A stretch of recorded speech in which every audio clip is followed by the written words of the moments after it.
ठीक है। तो अभी तक हमने क्या पढ़ा था, हमने स्प्लिट फेज करना सीख लिया था। ठीक है, स्प्लिट फेज का सबसे बड़ा ऑब्जेक्टिव क्या रहता है, स्प्लिट फेज का सबसे बड़ा ऑब्जेक्टिव ये होता है कि तुम्हारा जो मेन वाइंडिंग है और ऑक्सिलरी वाइंडिंग का जो करंट है उसके बीच का एंगल को मिनिमम 30 डिग्री रखना या फिर 30 से 90 डिग्री के बीच में रखना।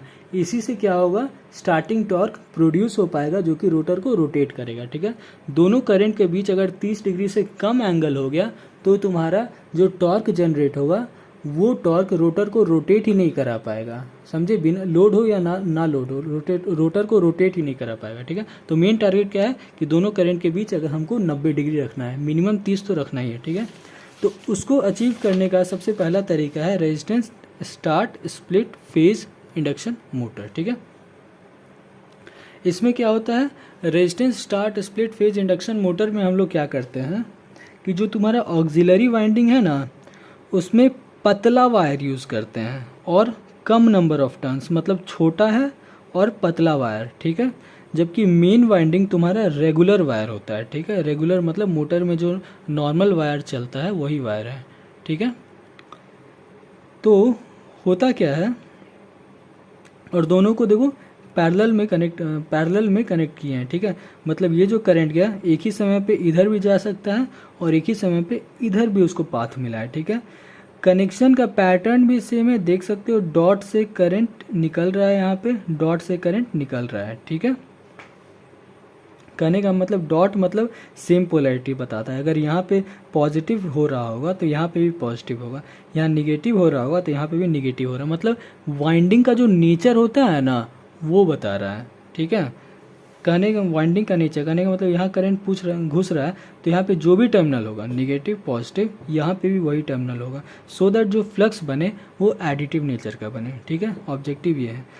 तो हमने पैरेलल कनेक्ट कर दिया। ठीक है, मेन फ्लक्स में जब करंट एंटर करेगा तो ये अपना एक मैग्नेटिक फ्लक्स सेटअप करेगा जो कि स्टेशनरी होगा। तो मेन फ्लक्स का मान लो ऐसे फ्लक्स बन गया। ठीक है, अब ये जो कंस्ट्रक्शन है ना ये तुम्हारा एक्चुअल में ऐसे ही किया जाता है। ठीक है, मतलब एक्चुअल में तो वाइंडिंग तुम्हारा ऐसे वाउंड होता है कि हमारा मेन फ्लक्स ऐसे इस डायरेक्शन में प्रोड्यूस हो जाए। समझे, ये तो मतलब कॉपी में बनाने के लिए दिखा दिया है। तो मेन फ्लक्स का एक्सिस ये है और ऑक्सिलरी फ्लक्स का एक्सिस ये है।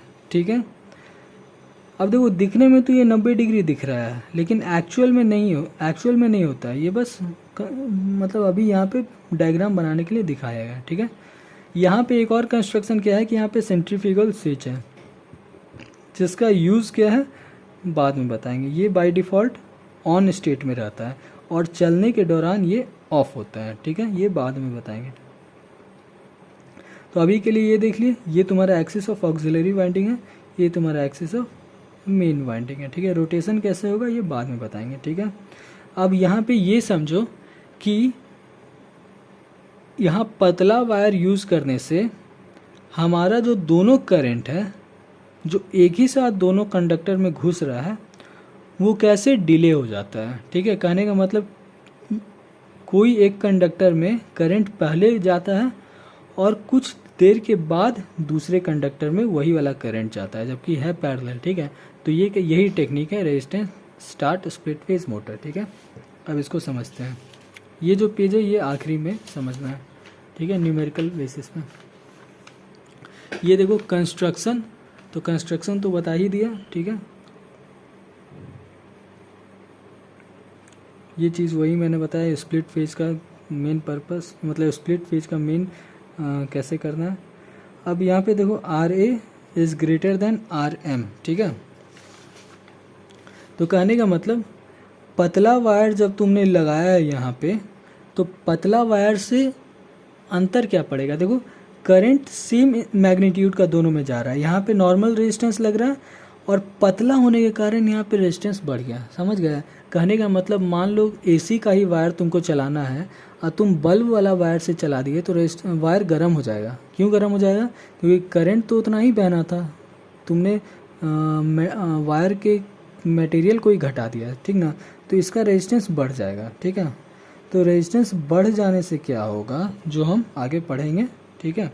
तो ये देखो रेजिस्टेंस बढ़ गया, किसका बढ़ा, ऑक्सिलरी वाइंडिंग का, ठीक है। एक्सएम क्या है, energy loss in magnetization and demagnetization, ठीक है। देखो एक्स ए और एक्स एम, ठीक है, जो पतला वायर यूज़ करने से सिर्फ रेजिस्टेंस वैल्यू में चेंज आएगा, एक्स ए और एक्स एम सेम ही रहेगा, ठीक ना। नहीं, एक्स ए और एक्स ए में भी डिफरेंस आ जाएगा, क्यों, क्योंकि यहाँ पे लेस नंबर ऑफ टर्न्स है, इसीलिए एक्स ए का वैल्यू जो है ये छोटा होगा एक्स एम से, ठीक है। अब यहाँ पे आओ, मान लो एक्स अपॉन आर का रेशियो अगर हम ले लें तो आर ए क्या है, बड़ा है, एक्स ए क्या है, छोटा है। सिमिलरली आर एम क्या है, आर ए जो है आर एम से छोटा है, मतलब ये बड़ा है और ये भी बड़ा है, तो ये दोनों टर्म बड़ा होगा विद रिस्पेक्ट टू दिस, ठीक है। इसका कोई यूज़ नहीं था, बस सर बताए तो ठीक है। अब और यहाँ पढ़ते हैं, दैट इज़ रेजिस्टेंस का वैल्यू बढ़ने से ऑक्सिलरी करंट में क्या प्रभाव पड़ा, ठीक है। तो ये देखो, ये है तुम्हारा ऑक्सिलरी करंट, ठीक है। ये वोल्टेज का वैल्यू, ये आर ए एक्स ए, ये, ठीक है। ये डेरिवेशन में ये सब वैल्यूज़ क्या है, तो ये सब वैल्यू तुम्हारा ये चीज़ है, मतलब कंस्ट्रक्शन करने समय जो तुमने आर एम डाला होगा, आर ए एक्स ए, ये सब तो वैल्यू है ना, एक्चुअल वैल्यू है ना, तो वही सब वैल्यू यहाँ पे लिखा हुआ है, ठीक है। करंट का एक्सप्रेशन कैसे होगा, देखो ये पैरेलल कनेक्शन है, तो ऑक्सिलरी का करंट तुम कैसे लिखोगे, ऑक्सिलरी का current voltage divided by this impedance, ठीक है। तो वही लिखा है, वोल्टेज डिवाइडेड बाय इम्पीडेंस। अब इम्पीडेंस जो है, इम्पीडेंस का मैग्नीट्यूड एंड एंगल के फॉर्म में हमने लिखा है, क्यों, क्योंकि वेक्टर को तो ऐसे ही रिप्रेजेंट करते हैं, या तो simple R A plus J X A लिख दो जे फॉर्मेट में, और अगर एंगल में लिखना है तो ऐसे कन्वर्ट करना होगा, ठीक है। तो ये क्या है, ये फेजर है, ठीक है। वी एंगल 0 भी फेजर है, आई ए क्या आएगा, हमें फेजर मिलेगा, ठीक है, मैग्नीट्यूड नहीं, कन्फ्यूज़न नहीं है, कन्फ्यूज़न नहीं करना, ये फेजर है, ठीक है। ये भी फेजर है, ये भी फेजर है, ठीक है। तो यहाँ पे देखो tan inverse X A upon R A, ठीक है, ऐसे ही तरीका होता है एंगल निकालने का। तो ये प्लस है, ऊपर जाएगा तो माइनस हो जाएगा, ठीक है। तो कहने का मतलब आई ए करंट जो है माइनस साइन, मतलब करंट लैग कर रहा है वोल्टेज से। कौन सा करंट, ऑक्सिलरी करंट लैग कर रहा है वोल्टेज से इतना वैल्यू से, ठीक है। tan इनवर्स ये पर्टिकुलर, ये पूरा चीज़ क्या है, ये तुम्हारा एक नंबर है, ठीक है। tan इनवर्स जो है नंबर देता है, डिग्री नहीं, ठीक है। तो ये एक नंबर है, मतलब करंट इतना नंबर से लैग कर रहा है वोल्टेज से, ठीक है। अब यहाँ पे हम समझते हैं कि रेजिस्टेंस के बढ़ने से क्या इफेक्ट होता है, ठीक है। यहाँ देखो रेजिस्टेंस है डिनोमिनेटर में, डिनोमिनेटर अगर बढ़ेगा तो ये कंप्लीट टर्म घटेगा, ठीक है। घटेगा क्यों, नॉर्मल सी बात है, अगर 4/5 है, 4/6 करो तो वैल्यू घटेगा, 4/10 कर दो तो वैल्यू और डाउन हो जाएगा। तो ये कंप्लीट वैल्यू डाउन हो रहा है, और एंगल के घटने से tan इनवर्स का वैल्यू घटता है, ग्राफ हम लोग पढ़े थे पिछले ही लेक्चर में, ठीक है। एंगल के घटने से tan इनवर्स का वैल्यू घटेगा, कहने का मतलब ये वैल्यू घट रहा है, कहने का मतलब क्या हुआ, ये करंट पहले लैग तो कर ही रहा था, अब करंट का जो लैग है वो कम होते जा रहा है, मतलब करंट जो है वोल्टेज के और नज़दीक जाते जा रहा है, ठीक है। वोल्टेज से नज़दीक मतलब यूनिटी पावर फैक्टर की ओर, ठीक है। ये देखो, ये तुम्हारा वोल्टेज और ऑक्सिलरी करंट में कितना कम है, रेजिस्टेंस के बढ़ने से ऑक्सिलरी करंट का पावर फैक्टर इम्प्रूव हो गया, ठीक है। सिमिलरली अब हम देखते हैं कि मेन वाइंडिंग में क्या अंतर पड़ेगा। तो देखो मेन वाइंडिंग का करंट एक्सप्रेशन ये है, इसमें भी सेम वही चीज़ है, मेन वाइंडिंग तुम्हारा लैग कर रहा है इतना वैल्यू से वोल्टेज से, ठीक है। तो यहाँ पे अब देखो उसका रेजिस्टेंस चूँकि कम था, और उसके रेजिस्टेंस में, उसके रेस्पेक्ट में इसका रेजिस्टेंस वैल्यू ज़्यादा है, ठीक है। तो अब हम देखते हैं यहाँ रेजिस्टेंस वैल्यू मान लो ज़्यादा हो गया, तो ये पूरा वैल्यू क्या होगा, सॉरी इसका रेजिस्टेंस कम ना था भाई, ऑक्सिलरी वायर पतला होने के कारण उसका रेजिस्टेंस ज़्यादा था, तो उसके रिस्पेक्ट में इसका रेजिस्टेंस कम है। ये रेजिस्टेंस कम है तो ये कंप्लीट वैल्यू क्या होगा, बढ़ेगा। ये वैल्यू कंप्लीट बढ़ेगा, मतलब एंगल बढ़ रहा है तो tan का वैल्यू बढ़ेगा।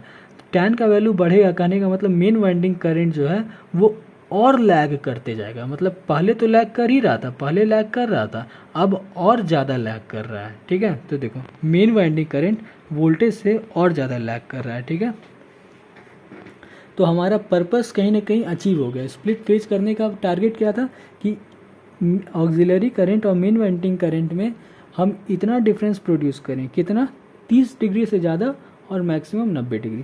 तो यहाँ देखो ऑक्सिलरी करंट और मेन वाइंडिंग करंट में अल्फ़ा डिग्री का डिस्प्लेसमेंट हमने कर दिया। ठीक है, अब ये अल्फ़ा डिग्री का वैल्यू कितना होना चाहिए, ग्रेटर देन 30 और इक्वल टू 90। ठीक है, अब यहाँ पे देखो IA जो है ये करंट कितना डिग्री कम है वोल्टेज से, तो ये सेम वैल्यू ये होगा, ये समझे, मतलब tan इनवर्स इतना कर दोगे तो उतना ही डिग्री आएगा। ठीक है, सिमिलरली IM का वैल्यू क्या हो जाएगा, tan XM upon RM, minus sign नहीं रहेगा रे भाई, माइनस तो बस ये बता रहा है कि IM जो है वो वोल्टेज से लैग कर रहा है, मतलब ग्राफ में नीचे बनेगा। ठीक है, माइनस साइन नहीं, बस tan इतना जो है ये वैल्यू तुम्हारा यहाँ से यहाँ तक होगा, मतलब वोल्टेज से यहाँ तक। ठीक है, तो अगर तुम्हें अल्फ़ा फाइंड करना है तो यहाँ देखो IM का बड़ा एंगल है, तो बड़ा एंगल माइनस IA का एंगल कर दोगे तो तुम्हें अल्फ़ा निकल जाएगा। ठीक है, तो अल्फ़ा क्या हो जाएगा, tan inverse XM upon RM minus tan inverse XA upon RA। ठीक है, तो अल्फ़ा तुम्हें निकल गया। ठीक है, अल्फ़ा का वैल्यू सर निकाला है कि नहीं, सर ने नहीं निकाला है, कोई बात नहीं, अल्फ़ा का वैल्यू न्यूमेरिकल में आता है निकालने, समझे। तो तुम जब माइनस करोगे तो tan inverse XM upon RM minus ये, तो ये जो माइनस होगा ना, तो इसमें तुमको आइडेंटिटी यूज़ करना होगा ट्रिगोनोमेट्री का, that is tan A minus tan B। वो गूगल से सर्च करके देख सकते हो कैसे देता है, मतलब डिपेंड करता है सिनेरियो पे। मान लो क्वेश्चन में वैल्यूज़ दे दिया तो tan इनवर्स तुम कैलकुलेटर में डाल के वैल्यू भी निकाल लोगे। मान लो वैल्यू नहीं दिया, RM XM ये सब अननोन है, तो तुम्हें आइडेंटिटी यूज़ करके आगे बढ़ना होगा। ठीक है, यहीं पे एक तो क्वेश्चन पूछता है मैक्सिमम टॉर्क के लिए अल्फ़ा 90 डिग्री। ठीक है, तो ये एंगल माइनस ये angle is equal to 90 degree करके भी निकाल सकते हैं। ठीक है, अब क्या इसके आगे क्या था, so due to present of oxygen, हाँ वही चीज़ हुआ कि जब हमने स्विच ऑन करेंगे तो तुम्हारा ऑक्सिलरी करंट फ्लो कर जाएगा उस वाइंडिंग में, ऑक्सिलरी वाइंडिंग में, और उसके अल्फ़ा डिग्री बाद, ठीक है, अल्फ़ा डिग्री बाद मेन वाइंडिंग करंट इंटर करेगा कॉइल में। यही तो हमारा स्प्लिट फेज का रूल कहता है। स्प्लिट फेज यही कहता है ना कि दोनों करंट सेम टाइम पे नहीं इंटर करना चाहिए, 30 डिग्री के बाद इंटर करना चाहिए। तो वो हमने रेजिस्टेंस का वैल्यू बढ़ा के कर लिया। ठीक है, रेजिस्टेंस का वैल्यू कैसे बढ़ाया, तो पतला वायर यूज़ कर दिया। ठीक है, अब ये देखो, ये जो पतला वायर है ना, ये तुम्हारा जब मशीन हाई RPM पे जाएगा तो ये I2R लॉसेस बहुत ज़्यादा करेगा। क्यों ज़्यादा करेगा, क्योंकि भाई इसका कैपेसिटी तो पहले से ही कम है। जब रेटेड वैल्यू जाएगा तो करंट का वैल्यू और बढ़ जाएगा, तो ये और ज़्यादा लॉसेस करेगा। ठीक ना, तो जब मशीन का RPM 70% से ज़्यादा हो जाता है तो हम यहाँ पे जो स्विच है इसको स्विच ऑफ कर देते हैं। ठीक है, ये सेंट्रीफ्यूगल स्विच है, ये ऑटोमेटिक स्विच ऑफ हो जाता है। कहने का मतलब 70% ऑफ NS, देखो रोटर का स्पीड कितना, रोटर का स्पीड को तुम NS कह सकते हैं, क्योंकि रोटर का मैक्सिमम स्पीड NS होता है, मतलब रेटिंग NS का होता है। ठीक है, तो तुम कह सकते हो कि जब 70% ऑफ NS होता है RPM, तो इसको हम लोग डिस्कनेक्ट कर देते हैं, तो सारा का सारा करंट मेन वाइंडिंग में जाएगा, और मेन वाइंडिंग जो है थोड़ा सा ज़्यादा टॉर्क प्रोड्यूस करेगा। क्यों, क्योंकि पूरा का पूरा करंट इसको मिल रहा है। ठीक है, तो ये सीन होता है, वही चीज़ एक्सप्लेन किए हैं। ये क्या चीज़ है, हाँ ये सेंट्रीफ्यूगल स्विच, ये तो इलेक्ट्रिकल रिप्रेजेंटेशन हुआ। ठीक है, इलेक्ट्रिकल रिप्रेजेंटेशन हुआ। देखो ये चीज़ और ये चीज़ पैरेलल में है। ठीक है, पैरेलल में है। ठीक है, अब आते हैं इस वाले पेज का। इस वाले पेज का सिग्निफिकेंस ये है कि flux rotates from leading phase two lagging phase. ठीक है, न्यूमेरिकल में कभी कभी आता है कि NR का डायरेक्शन क्या होगा, ये बताओ। तो देखो आइडियल डायरेक्शन जो होता है रोटर का वो सेम होता है NS के डायरेक्शन में। ठीक है, तो NS का डायरेक्शन कैसे निकालोगे, ये जो एक्सिस है ये किस डायरेक्शन में रोटेट करेगा, वही तो NS हो गया ना। और रोटर भी ऑब्वियस सी बात है उसी डायरेक्शन में रोटेट करता है, किस लिए, क्योंकि उसको मैग्नेटिक फ्लक्स कटिंग 0 करना होता है। ठीक है, तो यहाँ पे देखो फेज़ का मतलब क्या होता है, फेज़ का मतलब होता है एंगल, समझे। तो यहाँ पे आई ए जिस एंगल पे है उसको कहेंगे phase angle of auxiliary current, ठीक है, मतलब फेज़ ऑफ ऑक्सिलरी करंट जो भी एंगल होगा। आई एम का जो एंगल है that is this one tan inverse X M upon R M, उसको हम क्या कहेंगे, phase angle of I M, ठीक है। अब देखो जब ग्राफ बनाते हैं तो नीचे वाले सारे डिग्री को हम लैगिंग कहते हैं, ठीक है। तो जाहिर सी बात है आई ए का एंगल कम है, आई एम का एंगल ज़्यादा है, तो इसको कहेंगे लेस लैगिंग फेज़, जबकि इसको कहेंगे मोर लैगिंग फेज़, ठीक है। मोर लैगिंग कहो या फिर लीडिंग कह दो, बात बराबर ही होगा, ठीक है। यहाँ पे एक्सप्लेन किया है, देखो ये जो ऑक्सिलरी करंट का जो फेज है उसको फाई ए बोल दिए, sorry auxiliary current flux produce कर रहा है, ऑक्सिलरी करंट का जो फेज है उसको मतलब एंगल उसको 1 बोल दिए आई एम, और तुम्हारा मेन वाइंडिंग का जो करंट है उसका जो एंगल है उसको 2 बोल दिए, ठीक है। जाहिर सी बात है दिख रहा है कि 2 बड़ा है एंगल से, angle 2 is more than angle 1, कहने का मतलब phase 2 is more than phase 1, कहने का मतलब phase 2 is leading from phase 1, मतलब ये जो है इससे लीड कर रहा है, ठीक है। कहने का मतलब ये दोनों करंट लैग कर रहा है विथ रिस्पेक्ट टू वोल्टेज। अगर वोल्टेज को देखो तो ये लैग कर रहा है और ये भी लैग कर रहा है, ठीक है। इसका एंगल मान के चलो 10 डिग्री है तो इसका एंगल दिखने से लग रहा है 60 डिग्री है, ठीक है। तो 60 तो 10 से बड़ा है ना, तो 60 10 से लीड कर रहा है, इसको हम ऐसे बोल सकते हैं, ये रिप्रेजेंट करने का तरीका है, ठीक है। Phase 2 is leading from phase 1, ठीक है, बाई अल्फा डिग्री, ठीक है, ऐसे बोल सकते हो। तो कहने का मतलब ये तुम्हारा लीडिंग फेज हो गया, ये लैगिंग फेज हो गया, ठीक है। तो तुम्हारा फ्लक्स का जो डायरेक्शन ऑफ रोटेशन होगा ये from phi A to phi M होगा, ठीक है। कहने का मतलब फाई ए क्या था, फाई ए तुम्हारा ये है, इसको लिख ही देते हैं ना भाई, दिक्कत, फाई ए और ये तुम्हारा फाई एम। तो फ्लक्स का डायरेक्शन क्या होता है, लीडिंग फेज से लैगिंग फेज। लीडिंग फेज कौन सा है, ये इधर से इधर की ओर, मतलब मेन से ऑक्सिलरी की तरफ, मेन से ऑक्सिलरी की तरफ, मतलब एंटी क्लॉकवाइज। ये पर्टिकुलर रेजिस्टेंस का ही है, ठीक ना। कैपेसिटर में हो सकता है केस बदल जाए, ठीक है। फ्लक्स का डायरेक्शन क्या होगा, लीडिंग टू लैगिंग। लीडिंग क्या है, ये, तो इससे इसकी तरफ, मतलब मेन से ऑक्सिलरी की तरफ, मेन वाइंडिंग से ऑक्सिलरी की तरफ, मतलब एंटी क्लॉकवाइज, ठीक है। ये रेजिस्टेंस का ही है, ठीक है। हो सकता है कैपेसिटर में अलग डायरेक्शन का कुछ फेज आ जाए, ठीक है, ठीक है। तो ये समझ गए, ये समझे ना भाई कि कैसे तुम्हारा लीडिंग और लैगिंग हुआ। रेस्पेक्ट में देखो ये 60 डिग्री, ये 10, निगेटिव साइन हटा दो, निगेटिव साइन हटा दोगे तो इसका 60 डिग्री आएगा, इसका 10 डिग्री आएगा। 60 मतलब ये ज़्यादा है, ये कम है, सिंपल सी बात है, ठीक है। सेंट्रीफ्यूगल स्विच का वही 70%, ठीक है। 70% का क्या लॉजिक है, वही बताए कि जब हाई आरपीएम पे जाता है तो हाई आरपीएम का मतलब क्या हुआ, लोड बढ़ गया तो क्या हुआ, इम्पीडेंस बढ़ गया तो करंट बढ़ गया, करंट जो कॉइल में जा रहा है वो बढ़ गया। अब कॉइल में ज़्यादा करंट जाएगा तो भाई तुम्हारा जो ऑक्सिलरी वाइंडिंग था उसका स्टार्टिंग में ही रेजिस्टेंस ज़्यादा था, जब ज़्यादा करंट जाएगा तब तो रेजिस्टेंस और बढ़ेगा, मतलब आई स्क्वायर आर लॉस और होगा, इसीलिए ऑक्सिलरी को हम लोग हटा ही देते हैं, क्यों, क्योंकि वो हीट प्रोड्यूस करेगा, ठीक है। अच्छा इसका ग्राफ देख लो, जो रेजिस्टेंस स्टार्ट मोटर होता है वो यहाँ से, मतलब स्प्लिट फेज इंडक्शन मोटर जो होता है उसका उस मशीन का कैरेक्टरिस्टिक ग्राफ यहाँ से स्टार्ट होता है, टॉर्क यहाँ से स्टार्ट होता है 0 से, जबकि 3 फेज में कुछ यहाँ से स्टार्ट होता था, स्टार्टिंग टॉर्क कुछ होता था 3 फेज मशीन का, क्यों, क्योंकि उसका by natural rotating flux generate होता है, लेकिन स्प्लिट फेज में नेचुरल रोटेटिंग फ्लक्स जनरेट नहीं होता है, इसलिए स्टार्टिंग टॉर्क 0 होता है, मतलब खुद से स्टार्ट ही नहीं कर सकता है, ठीक है। हमने कुछ अरेंजमेंट करा है जिसके कारण 2 वाइंडिंग दिए और दोनों में करंट डिफरेंस से गया, जिसके कारण टॉर्क डेवलप कर पाया, मतलब दोनों करंट में कुछ एंगल डिफरेंस आ पाया, ठीक है। उस एंगल डिफरेंस आने के कारण देखो स्टार्टिंग टॉर्क मेरा कहाँ पे जंप कर गया, ठीक है।